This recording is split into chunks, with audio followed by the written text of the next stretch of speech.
प्रश्न आपसे है, बहुत संजीदा प्रश्न है। आप भी दूसरों को शुभकामनाएं देते हैं ना? नए वर्ष पे देते हैं, कुछ त्योहार आते हैं तब देते हैं। मेरा एक संजीदा प्रश्न है आपसे, आपकी अपने लिए क्या शुभकामना है? आपकी अपने लिए, अपने जीवन के लिए क्या शुभकामना है? तो बहुत भारी प्रश्न पूछ लिया।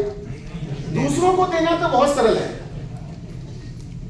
लेकिन कभी क्या आपने सोचा है आपने अपने लिए क्या शुभकामना की? आप यार ध्यान रखिएगा, यहाँ जितने भी लोग हैं सुबह पूजा तो करते ही होंगे, महिलाएं भी करती हैं, पुरुष भी करते ही होंगे, सभी के अपने अपने इष्ट देव होते होंगे और आप लोग जरूर प्रार्थना करते होंगे, प्रभु जो भी आपकी इच्छा है उसमें आप उनसे प्रार्थना करते हैं, शक्ति मांगते हैं, जो भी करते हैं। आप हमारे पुराने धार्मिक जितने ग्रंथों में चीजें पढ़ें, जब कोई भी भक्त बहुत ज्यादा प्रार्थना या तपस्या करते हैं तो भगवान प्रकट हो जाते हैं और कहते हैं मांगो, क्या मांगते हो? तो वो जो भी मांगता है तो भगवान एक ही शब्द कहते हैं, तथास्तु।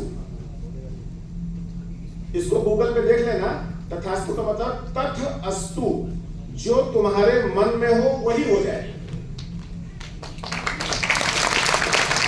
तथ अस्तु, क्योंकि हो सकता है कि तेरे बोलने में, तेरे व्याकरण में, तेरे शब्दों में कोई कमी हो, तू न कह पा रहा हो, संकोच में न कह पा रहा हो कि बड़ा लालची आदमी है, कितना मांग रहा है, ये रोज मांगता रहता है। भगवान के मन में बात आ सकती है, तो इसीलिए कहा गया तथास्तु, जो तुम्हारे मन में हो वही सफल हो जाए, वही हो जाए। ये कहने का तात्पर्य सिर्फ इतना है कि सुबह में जब आप प्रार्थना करो तो मन में सही भावना रखना, शुभ कामना रखना, क्योंकि वहीं पर ही भगवान अंदर ही बैठे होते हैं हृदय में, वो वहीं से पकड़ लेते हैं और वहीं से कह देंगे तथास्तु। यदि तुमने सोच लिया कि 12 दिन में हो जाए,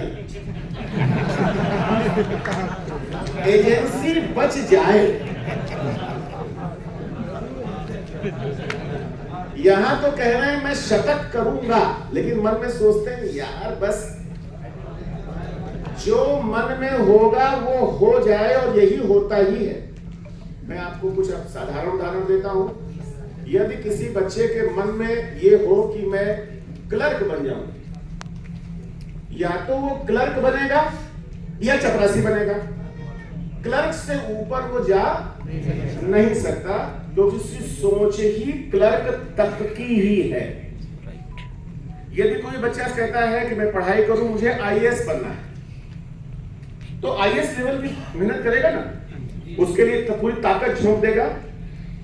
या तो वो आईएएस बनेगा या फिर पीसीएस बन जाएगा, या एक प्रथम श्रेणी का अधिकारी बनेगा। यस और नो? क्योंकि जिस लेवल की वो कामना करेगा तो भगवान अंदर से क्या कहेंगे? तो आज के बाद में मन की जो भावना रखना वो बिल्कुल सही रखना।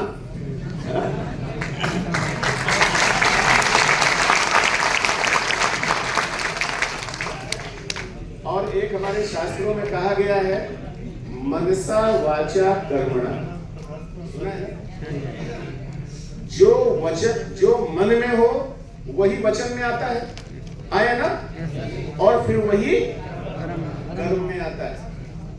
इसीलिए जो मन की भावना है वो पवित्र रखना, अच्छी रखना, शुभ रखना और बड़ी रखना।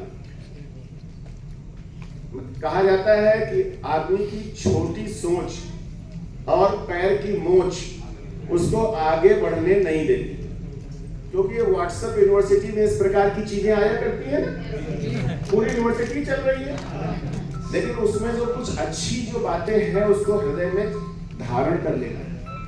छोटी सोच से आप कहीं नहीं जाएंगे, हमेशा सोच ऊपर रखना, क्योंकि जब सोचेंगे तो ये जो खोपड़ी का जो ऊपर का छतरी है वो खुल जाती है। एक छोटी सी बात और कहकर मैं आगे बढ़ूंगा। बात ये, यदि आपके घर में कोई शादी का प्रसंग है और ये हो कि 500 लोग घर में बाराती आने वाले हैं, तो आपकी तैयारी कैसे होगी? 500 के हिसाब से मैरिज हॉल, कैटरर, कुर्सियां, गिफ्ट देना है उसके हिसाब से। और यदि 1000 आदमी आने वाले हैं, भाई लड़की की शादी है, लड़के वालों ने कहा 1000 लोग आएंगे, तो बाप क्या करेगा, उसी हिसाब से अरेंज करेगा। और कोई बहुत बड़े आदमी नहीं, 5000 आदमियों को लाना और आपकी भी हैसियत है तो फिर आप 5000 के जैसी आपके सामने चुनौती रखेंगे उसके हिसाब से इस खोपड़ी में वैसी प्लानिंग आने लगेगी और उसी प्लानिंग के हिसाब से आप काम करेंगे और आप उसको प्राप्त करने लगेंगे। तो मैं पहली बात आपके सामने रखी, छोटी सोच रखना एक अपराध है जो आप अपने स्वयं के साथ और अपने परिवार के साथ करते हैं, क्योंकि आपके साथ आपका परिवार भी जुड़ा हुआ है। हर पत्नी, हर माँ,